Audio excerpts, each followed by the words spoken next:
Hi guys, welcome to The Trade, episode 67. I've got the creator and writer of I Am Hexed here today with me. Thank you for joining me, Kirsten. Thank you so much for having me. I said that right. Yeah. You did, yes. Yay! I'm like, I did it! Yes, I did! Nah! That's one of my throw-ups, because as soon as it goes live, my brain goes, I went on vacation. Yeah. So I'm like, haha, I got it. Yay. All right. Well, today we're going to talk about her lovely comics work, which is currently up on Kickstarter. It's still going strong. I just pledged myself. Well, thank you. Yay! But yes, we're going to talk about witches and legislation and how our legislation currently sucks and, you know, various other funness. Yay! So thank you for joining me. Yeah, thank you again.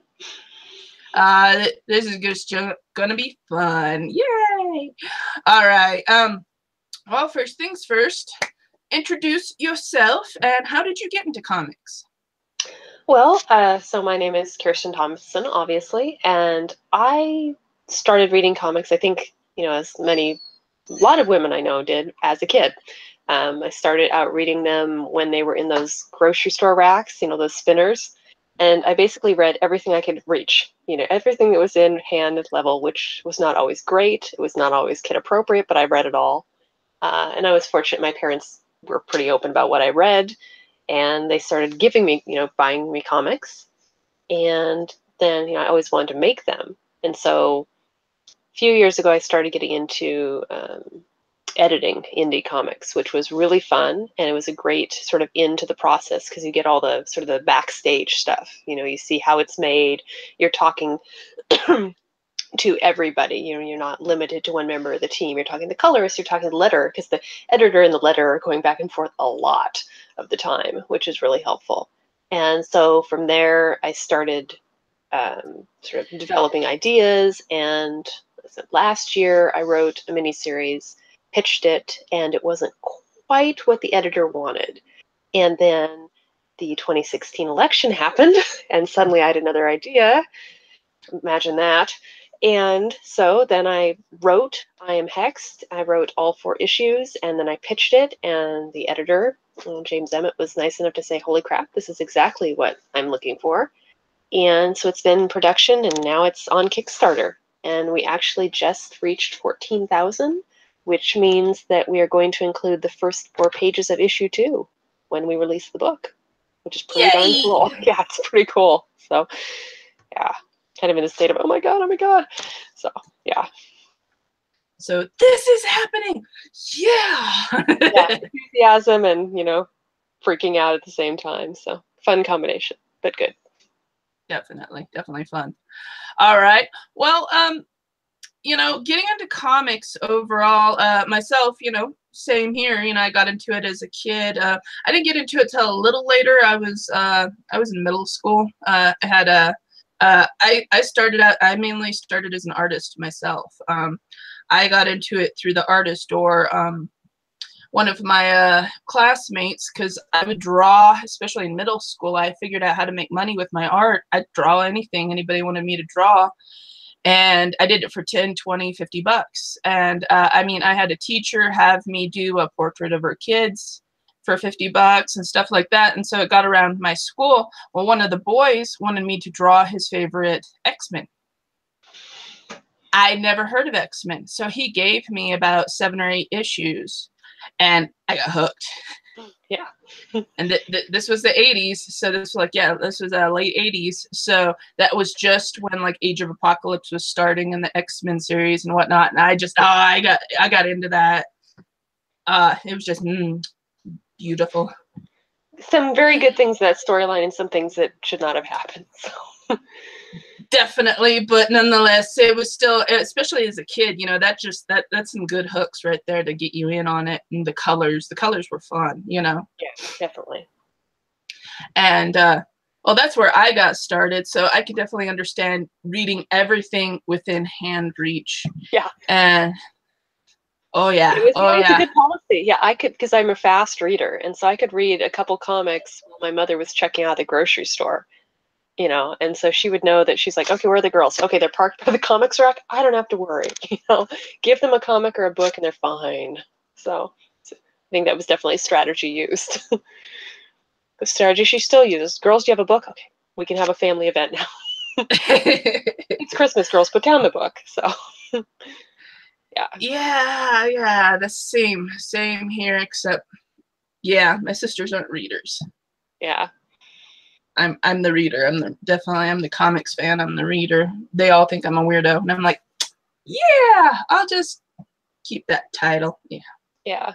My sister's not as big a fan of comics now, so I got a lot of her comics when she got tired of them, but we're both big readers. She's more of a mystery fan now. So Elvis Cole and those kind of things. So yeah. The mysteries I like are more murder mysteries myself, especially true crime. Yeah. Yeah, I'm not as much of a mystery fan unless like Agatha Christie or something. I'm very fond of those, you know, Midsummer Murders and that kind of thing. Yes. Those are fun. Watching Father Brown. I was watching Father Brown the other day, so. Although that's really a show where the women do a lot of sighing and not much action, which is kind of frustrating. They definitely don't pass the Bechdel test. No, it's really, I mean, there's a lot of scones, but which is nice, but not much else. True enough. All right. Well, okay. So, being in comics overall, what has been some of the biggest pitfalls that you've learned from? I've seen a lot of people do different things in comics that have worked or not worked. You know, I think storyline wise and, you know, both, interacting with other professionals, you know, kind of just the general behavior of people. And certainly there's things you shouldn't be doing. Like you should be treating everyone with respect. You should be paying everybody.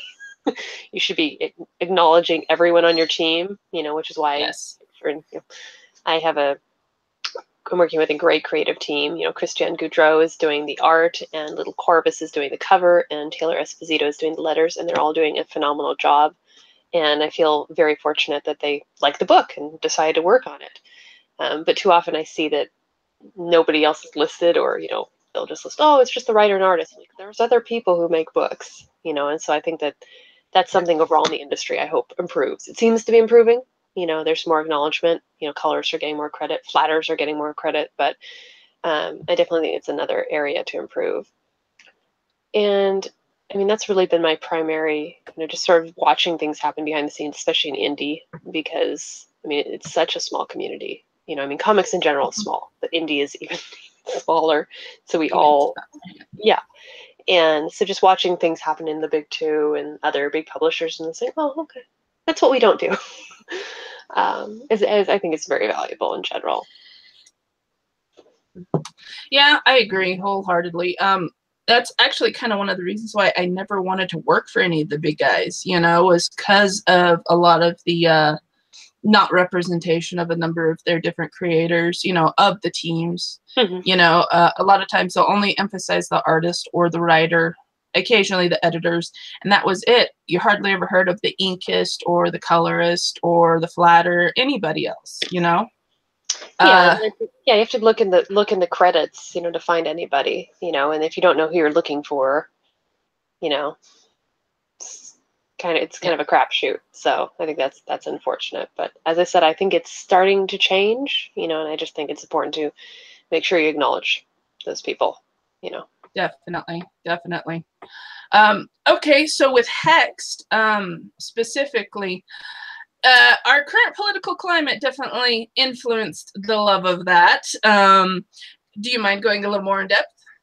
Sure. So obviously, November 2016, big event in a lot of our lives, kind of traumatic event, I think, for many people.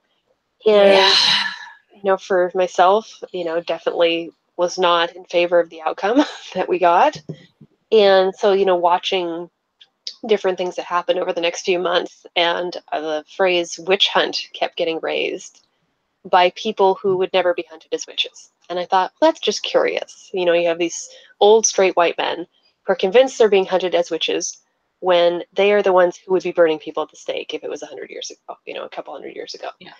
And I thought, well, you know what? What if there actually are witches that are in DC, that have always been there, in all aspects of, life.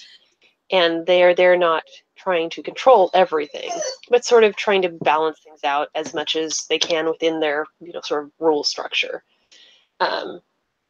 And so that's where the idea came from. I had this idea, witches in Washington, D.C. You start with just a very bare tagline, and I just started mapping it out and say, okay, well, how does this work?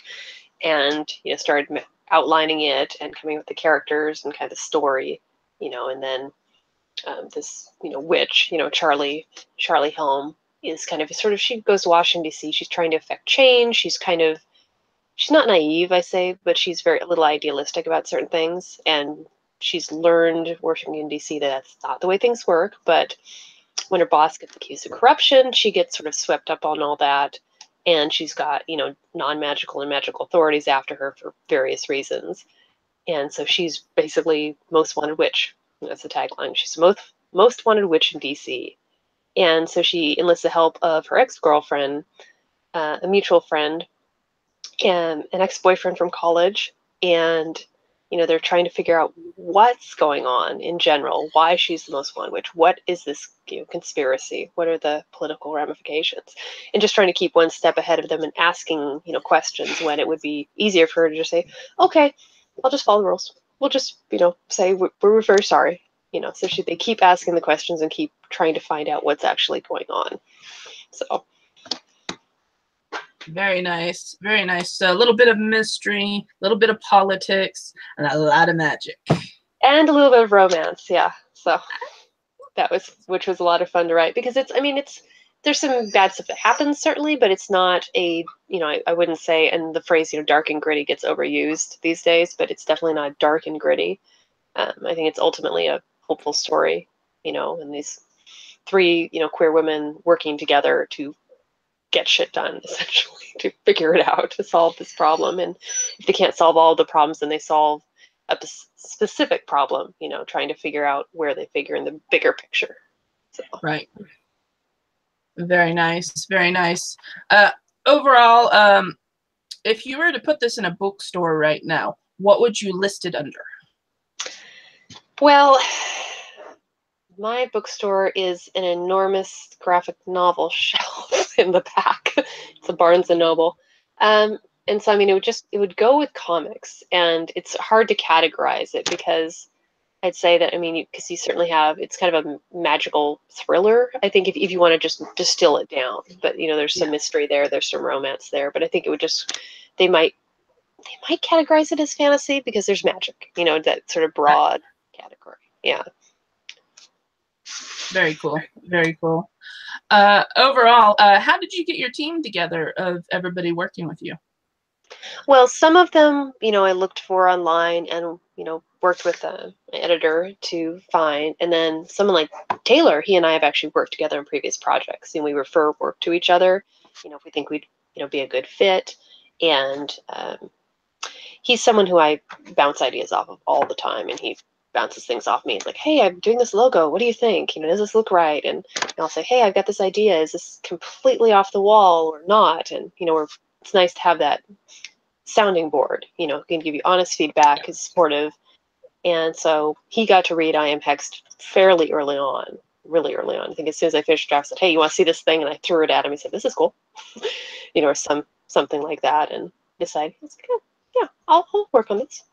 So that was very fortunate, and he's a fantastic letterer. So I'm really lucky that he wanted to work on this. Very cool. So you're putting it out per issue, like per floppy per se? Right, that's the plan now. The exact distribution is, we're going to determine that after the Kickstarter, because right now we're just focused on doing the Kickstarter, obviously finishing the book and then getting it out, because distribution is fragmented and, tricky, as you work on that. So that's another comic book industry issue. Distribution. Yeah, Diamond, if anybody's actually looked into the history of how Diamond became the superior one, it's partly because they created a monopoly. Mm-hmm. Yeah. So we're not it's thinking definitely the specifics of those is like in the broadest possible terms we've discussed it. And I was like, okay, once we've done the Kickstarter, because it's, still got, like 21 days to go approximately. So we still have a ways to go. So. But you've hit goal at least. Yes, we hit goal, which is really, really exciting. And we hit our stretch goals. And that's great because we can include, behind the scenes stuff.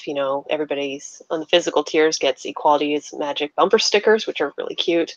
And then obviously we hit 14,000 today, which means that we are able to include the first 4 pages of issue 2. So you sort of get the first issue and then you get a preview of the next one, which is neat. Because it's like it ends at one point and it's like, I know where I ended the issue and I know how much of an annoying cliffhanger it is. So it's kind of nice. Like it's like, here, sorry for doing that to you. Here's the next one. Yeah. Here's a little taste to kind of ease that balm, balm that wound there a little bit. I was literally rereading it yesterday and saying, I am such a terrible person. It's an annoying place to leave it, but it works. It's narratively, it's great. But as a reader, I would be pissed off. So, very cool. Speaking of distribution real quick, that's been, especially with a lot of more independent creators, that's been a lot of the bigger hiccup is a lot of times you just can't get into previews, or it's really hard to get into it without actually being part of like a publishing house, even of a smaller repute. Do you think you'll try to go the diamond route, or do you think you'll stick more online, independent? As I said, it's still, very much, up in the air. We're making that decision, and who knows where it's going to go, but obviously the hope is to get all 4 issues published, to get it in graphic novel format eventually, because personally I love, I think floppies are great, but I like the sort of the durability of a graphic novel, because if you're going to read something more than once, it's just nice to have something that's going to last a little longer. Yeah, see, that's what I'm the biggest fan of, is actually more of a trade than the floppies. I generally don't buy many floppies. I'll get a few, especially if it's the first couple issues of a new series or something like that, to get a taste of what the writing and the artwork is going to be like and where the story's going. But after that, I really won't buy the floppies. Usually I just wait to get the full cabasa. Yeah, I think that part of that is also that despite, some of the changes that are in the industry, comic shops often, and I'm not saying all, because obviously we've got the Valkyries, which is great, but a lot of them are still male run. And one of our local comic shops is it's tabletop gaming. And I have nothing against tabletop gaming, but some of these guys are just, you walk in there and if you're a girl or not of a certain demographic, it's like, they freeze like my predatory instincts are based on movement and I'm going to bite them all. Right. And a lot of them, I've talked to some of them and they're really nice, but some of them just haven't bathed in 4 weeks. So it's a little upsetting to be in there. So yeah, I've been into what I call the man caves before myself, especially when I was in Virginia. There were several of them. I walked in and they're like, "Ooh, you have tits," and they're real. And I'm just like, and I also have a very wicked black belt. Hold still. yeah, it's like, well, I did have money, but I seem to be exiting your shop with said money. So, but yeah, I mean, the owners of the shops around here, are nice. It's just some of the guys are just kind of creepy. So it's just, do I really want to go in there? And I went in with a couple girlfriends the other day, and one of them, she just did not feel comfortable at all. So I was just like sticking with her, and she's like, I don't want to be here. This is not comfortable. All right, we're gonna go then. Which is unfortunate. Right. Because she loves comics definitely. And games. So you lost that business because your shop isn't welcoming. So. Yeah, definitely. I've got a brand new shop here locally myself, and I've been supporting them all the way, and it's fantastic. It is a male owner, but it's also one side's the comic shop and the other side's a cafe.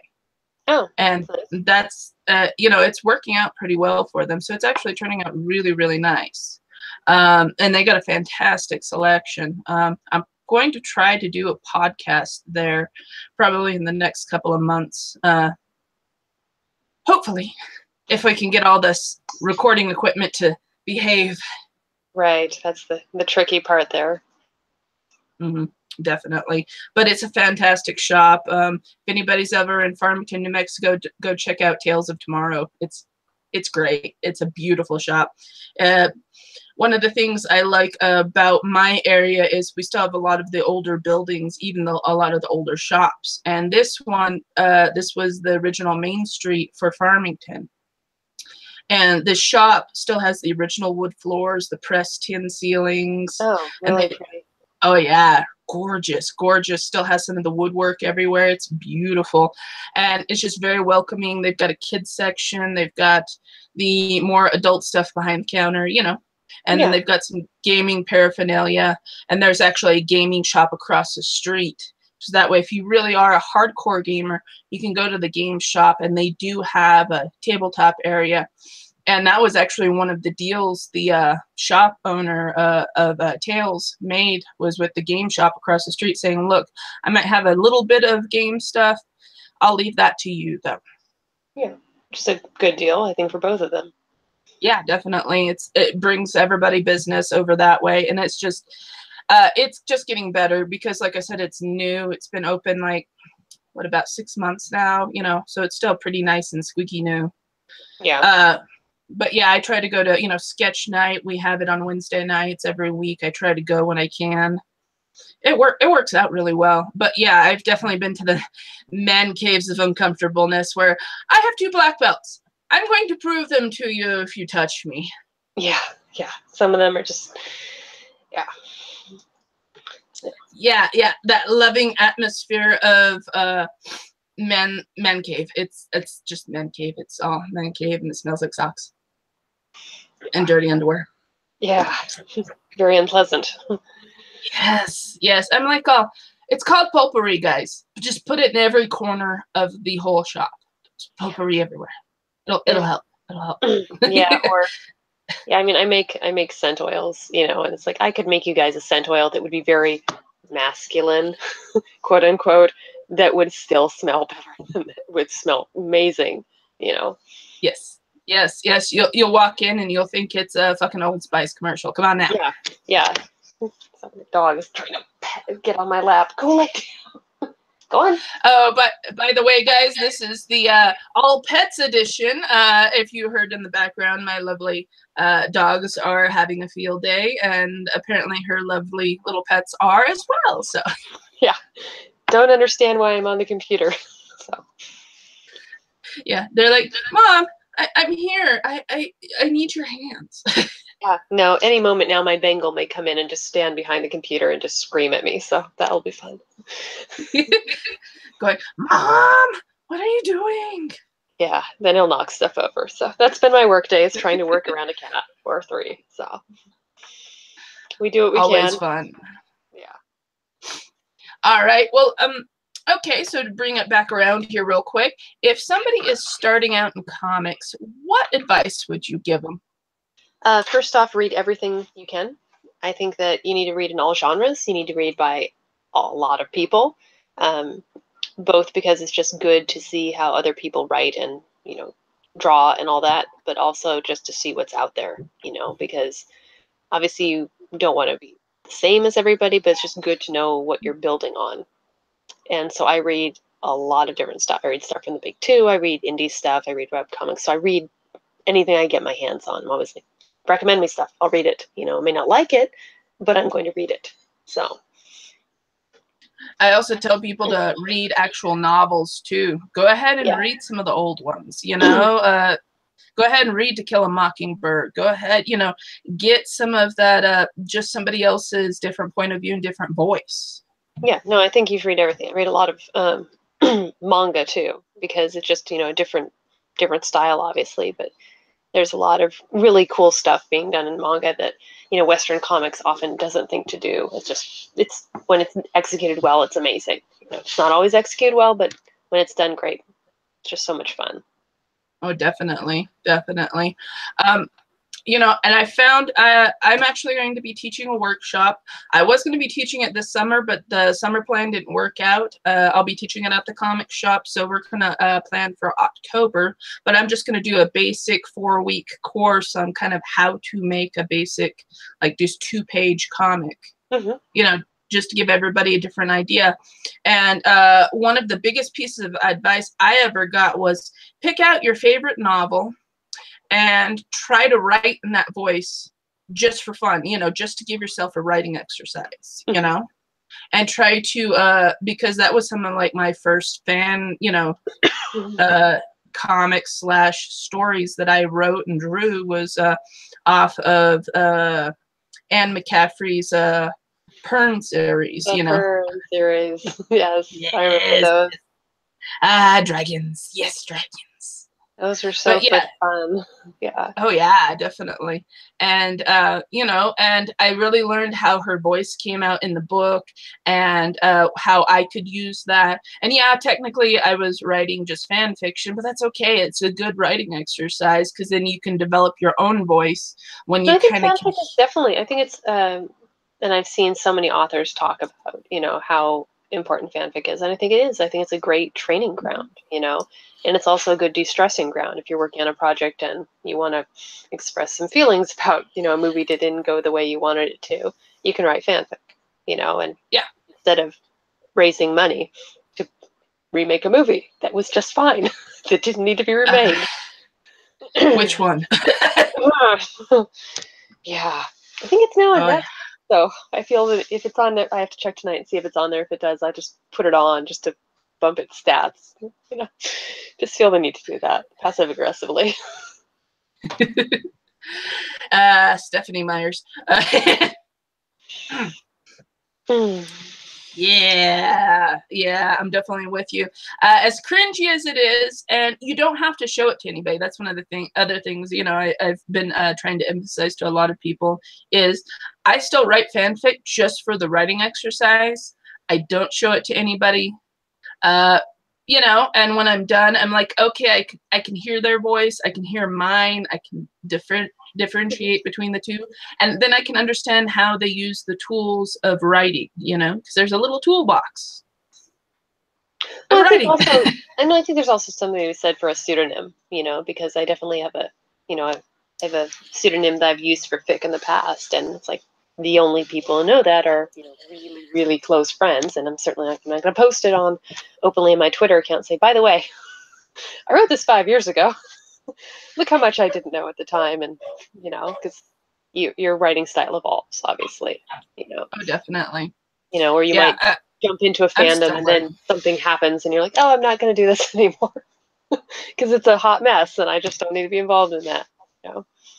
Yeah, definitely. But at the same time, it's still good for a writing exercise overall, you know? It's just a way to discover your voice, you know? Yeah. Well, and plus there's just such an amazing range out there. I mean, I posted on Twitter a while ago that, you know, AO3 has so many coffee shop, you know, AUs, and, you know, that there's so many and one person can't read them all. I'm like, oh, I'm going to read them all. Because you may think that there's one way to do that, you know, a particular trope, but there's so many ways, and I love reading them even in fandoms. I have no idea who the characters are. You know, I'll go read up on them or watch something. And go, oh, okay, now I can read this and see what the differences are.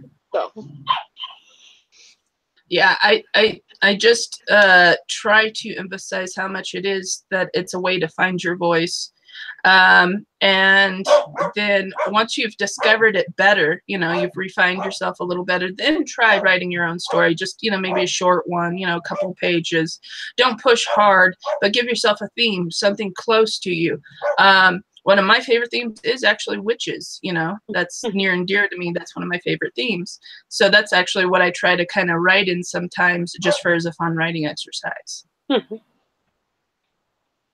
But yeah, I mean, it's, I don't know how else to put it, but it's just one of those ways to learn your voice. You know, it's making comics in general, you are learning your voice. It is a practice where you learn as you go, but it doesn't hurt to have some more on the side.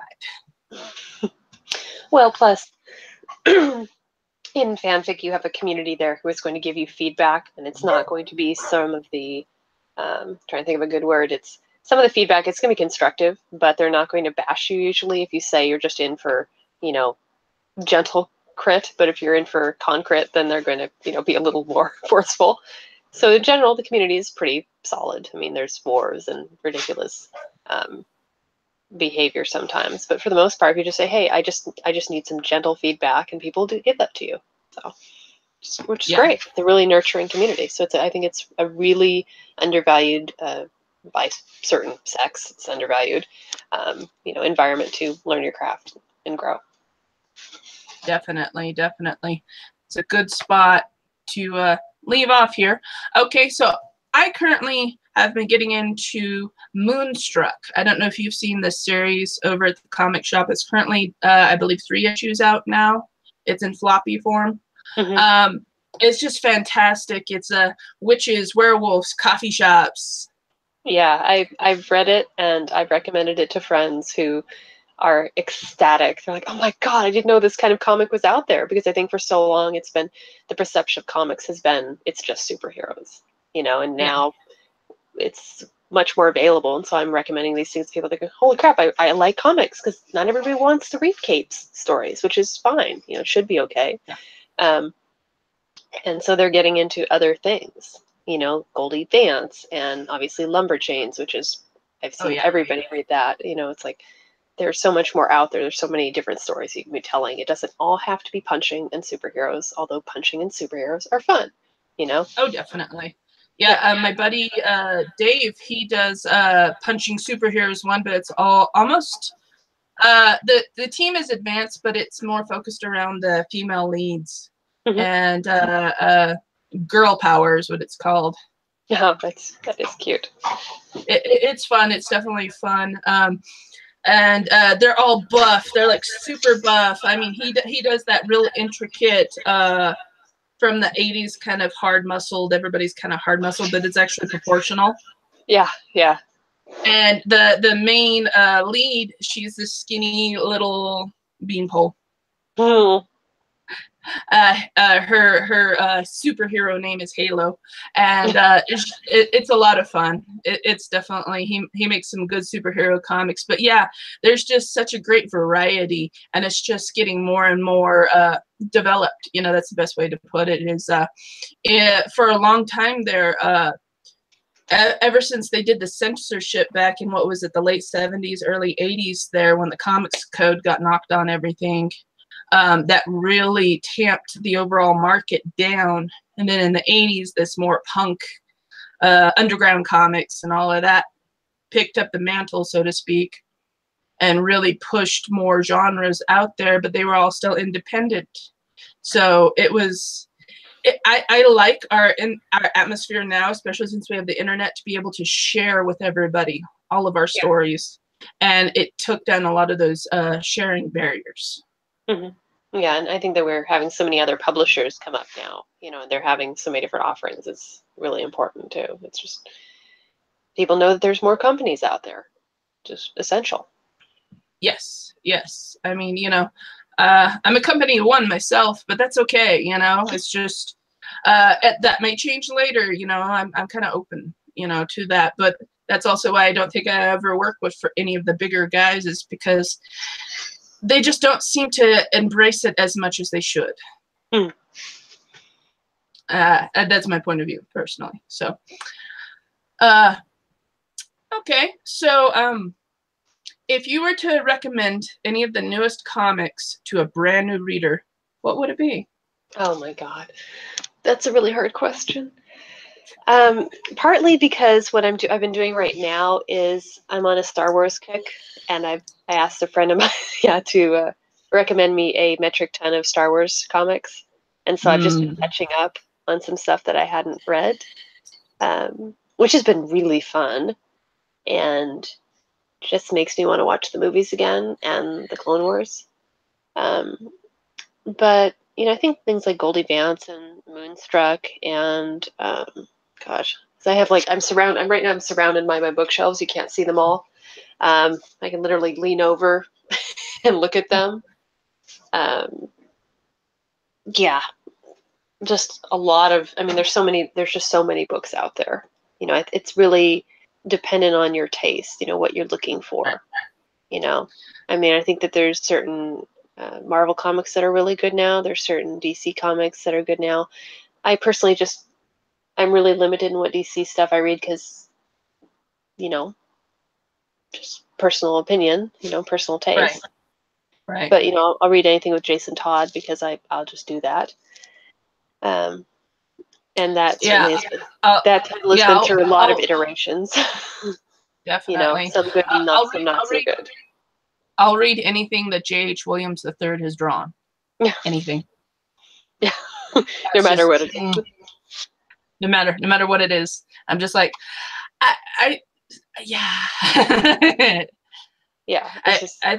I think he did beautiful with Batwoman. That was just oh my God, he did so good with the Batwoman series. I just